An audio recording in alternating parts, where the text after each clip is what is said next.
Bienvenue à nouveau sur Je suis née 3 fois, osons la guérison. Nous sommes avec Elisabeth Dachenko, il y a déjà une vidéo avec Elisabeth. Elisabeth est canal des êtres invisibles. Voilà. Elisabeth, dans une vidéo précédente, tu nous disais que parfois qu'il peut y avoir des belles présences dans des lieux, mais pas que. Oui. Est-ce que, très clairement, j'ai invité Elisabeth parce que j'ai reçu pas mal de jeunes enfants, jeunes vraiment, il y en a c'est 10-12 ans, donc voilà, qui jouent avec certains procédés et qui ont été très surpris quand je leur ai dit, mais tu sais, dans le monde qui ne se voit pas, dans le monde invisible, il n'y a pas que du joli. Et ça a été très surprenant pour eux, voire même choquant, parce qu'ils n'y avaient pas pensé. Donc est-ce que tu peux nous en dire plus pour éclairer, éclairer ceux qui ont envie de découvrir différemment ce qui ne se voit pas. Alors, qu'est-ce qu'on peut dire Alors, déjà, au niveau des lieux sacrés, toutes les présences ne sont pas forcément toutes 100% lumière, déjà. Donc là, c'est important de se mettre dans vraiment le respect de soi et de se dire, ok, dans le respect des libres arbitres et des lois de l'univers, est-ce que je me sens bien là, à tel ou tel endroit, vraiment s'intérioriser et se dire, je me sens bien ou pas. Ça, c'est une chose au niveau des lieux sacrés, mais au niveau aussi de n'importe quel lieu. Et quand on est dans un lieu très négatif, ce qui peut arriver, faire machine arrière, vraiment faire demi-tour, ne pas y rester, parce qu'on peut, effectivement, nos corps subtils peuvent être effectivement influencés, abîmés par diverses vibrations qui sont négatives. Alors, c'est tout à fait autre chose quand on appelle des présences, parce que là, tu parlais de jeunes qui jouaient, en fait. Oui. Alors là, parce que Elisabeth me témoignait hier que un jour elle sent une présence qui l'appelle. Oui. Et je trouvais que c'était intéressant parce que la jeune fille m'a dit exactement ça. Elle m'a dit mais si, il m'a appelé, il était gentil. Et j'ai dit mais bien sûr. Voilà, bien sûr. Voilà, donc je raconte un vécu, le premier dans le genre, où j'ai compris qu'il fallait faire vraiment attention. C'était donc dans la cathédrale de Béziers. Donc, je savais qu'il y avait certainement que une très ancienne cathédrale n'était pas là par hasard. Et en rentrant, je vois sur la gauche une chapelle des malades. Je me suis dit, tiens, bon.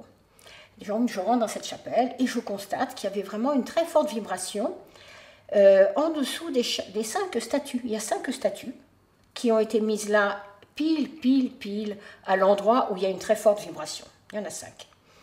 Donc, je communique. Et donc avec notamment des présences mariales, enfin vraiment, voilà, de la lignée de la Vierge Marie en fait. Et puis il y avait un banc sous la statue d'un moine, c'était 4 statues féminines et un moine. Et donc ce moine il m'appelle, il me dit viens, assieds-toi en dessous, etc. Donc j'y vais toute contente évidemment. Eh bien erreur. Alors il y a eu des soins. Après, en faisant le débriefing avec mes guides, j'ai compris que ce n'était pas 100% lumière, mais qu'il y avait 15-20% de négatif, c'est-à-dire qu'il faisait des soins, cet être, en contrepartie de quelque chose. Voilà, c'était pas du négatif. Donnant. C'était un marchandage. Donc ça a amené de la grisaille au niveau de moi, ça m'a amené une certaine grisaille. Voilà, donc ça n'a pas duré longtemps parce que j'ai pu vraiment changer et redemander des soins. Mais il faut faire attention. J'ai vu la même chose donc dans une autre église où il y a une Vierge noire. Attention, voilà. Ça peut être très bien. C'est important ce que tu dis parce que moi, lieu sacré, je me dis, tiens, j'y vais un peu, je baisse un peu la garde, entre guillemets. C'est ça. Et je me dis, tiens, c'est intéressant, quelque part, ce que tu nous dis, c'est de rester vigilant, d'être à l'écoute. C'est ça, d'être vraiment, de se poser en soi et de se dire, bon, comment je me sens. Ouais. Oui, mais ça veut dire... Si je veux pouvoir faire le point, c'est-à-dire qu'il faut que j'ai un point de repère avant. Oui, donc il y a quand même une habitude d'être présent et d'écouter, tiens, comment je me sens, comment je me ressens. Ouais. Vas-y. Alors, ça enregistre hein? Oui. Pardon. Donc voilà, se poser, se centrer, disons vraiment se mettre en accord avec l'énergie tertielle qui nous traverse, donc l'axe vertical. Et puis se dire, ok, je vais à tel endroit, et donc sentir le mouvement du corps. Voilà, il va vers l'arrière, vers l'avant, ou il reste sans bouger. Et donc, s'il va vers l'arrière, personnellement, je ferai demi-tour. Maintenant, c'est à chacun de voir. On est libre, bien sûr. à chacun de voir. Presque tu proposeras à ton corps d'être un pendule. Un pendule. Voilà. C'est ça, exactement. C'est exactement la chose une chose très facile à faire. Donc de mettre son corps en pendule. On peut s'exercer avant, mettre son corps en pendule sur des petites choses toutes bêtes. Par exemple, mon nom est un tel. Et on se centre et on se dit, ok, le corps va vers l'avant, vers l'arrière. Et puis mon nom est un tel en disant un nom qui n'est pas le bon. Et on voit que normalement le corps va vers l'arrière. Voilà.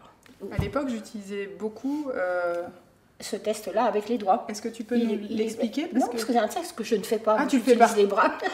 C'est vrai. Moi, je l'utilisais beaucoup à un moment, mais je trouve parce que parfois le corps, des gens me disaient, j'arrive pas à sentir, mais parfois la pression des doigts, ça nous permet de sentir la résistance. C'est finalement exactement notre corps, il nous donne la réponse. Voilà, c'est tous ces tests kinésiologiques qui donnent la réponse facilement, à condition simplement de les avoir pratiqués et appris. Alors celui-là, je ne vais pas vous en parler, je l'utilise. Je l'ai appris, mais je ne l'utilise pas. Par contre, j'utilise vraiment mes bras. Les tests avec les bras qui sont simples. Alors ça, c'est soi-même, on code soi-même comment le corps va donner la réponse, qu'est-ce qu'un oui, qu'est-ce qu'un non, comme on fait un apprentissage avec un pendule. Oui. Exactement la même chose. Donc tu as un oui, un non. Un oui, un non, et j'ai énormément de nuances après. Et donc, la première chose à faire, c'est protection. Vraiment, c'est écrire en rouge en très gros, protection, demander des protections aux êtres de lumière. Alors, pour ça, soit les êtres que vous priez habituellement, si c'est le cas, soit vraiment visualiser l'énergie divine, plein amour, voilà, ce qui convient pour vous en fait, ou le vocabulaire qui est adéquat pour chacun. Moi, ce que j'entends, et de plus en plus je rentre là-dedans, c'est en fait nous avons appris à nous habiller, à nous laver les dents, à nous coiffer, mais finalement l'hygiène énergétique, elle est relativement faible dans notre humanité, pour l'instant. Ben oui, on ne l'apprend pas à l'école et c'est un petit peu dommage. Pour l'instant. Pour l'instant, voilà. Voilà, pour l'instant. Je vois bien les cours avec Elisabeth, comme dans Harry Potter ou La Belle Verte. Alors, cours de présence invisible, protection niveau 1, niveau 2. Niveau 2, voilà. Donc, protection vraiment... C'est indispensable, en fait. Ouais. Surtout si on demande, pose des questions qui concernent l'invisible. C'est encore plus indispensable que dans la vie courante, mais c'est très bien dans la vie courante.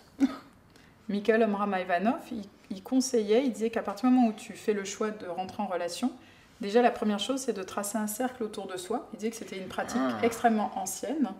Est-ce que toi ça te parle? Est-ce que c'est des choses que tu as... C'est vrai que ça fait partie des choses que j'ai apprises il y a longtemps, que je n'ai plus fait. Mais celle que je fais, c'est de se mettre dans un œuf vibratoire, qui est le même principe.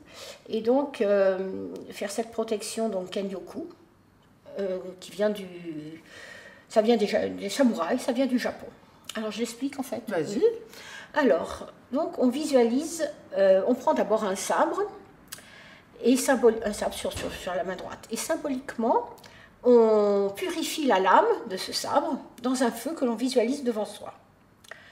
Et puis, on pose le sabre pour s'en servir au cas où. Alors là, on a purifié la lame et on a signifié à l'univers que l'on est prêt à se battre contre les basses vibrations. La lame est posée au sol, prête à servir si besoin. Seulement. Ensuite, on fait 5 gestes qui vont être des gestes qui symbolisent notre protection. On les fait sur un seul expire. On prend un grand inspire. Alors, on fait d'abord les gestes de lasser l'armure de samouraï. Je vous montre. C'est main droite sur épaule gauche. Et on va jusqu'à ce point sur la hanche, qui est le point de fermeture des auras. Et c'est là que les moines nouaient leur cordelette, en fait, symboliquement. Ensuite, main gauche sur épaule droite, et on va au point sur la hanche gauche. Et on refait le 1, comme ça, si on expire. Donc là, on a symboliquement mis l'armure de samouraï qui protège le corps, vraiment le corps physique. Ensuite, on va faire les 2 gestes qui vont protéger l'intérieur du corps.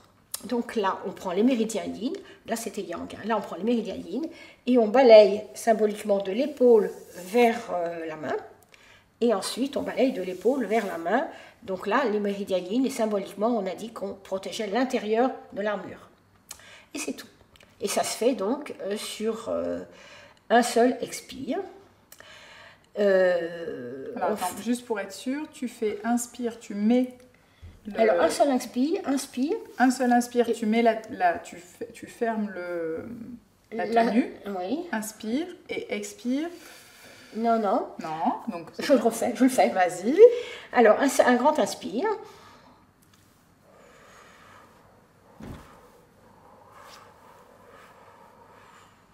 Et là, je finis l'expirer.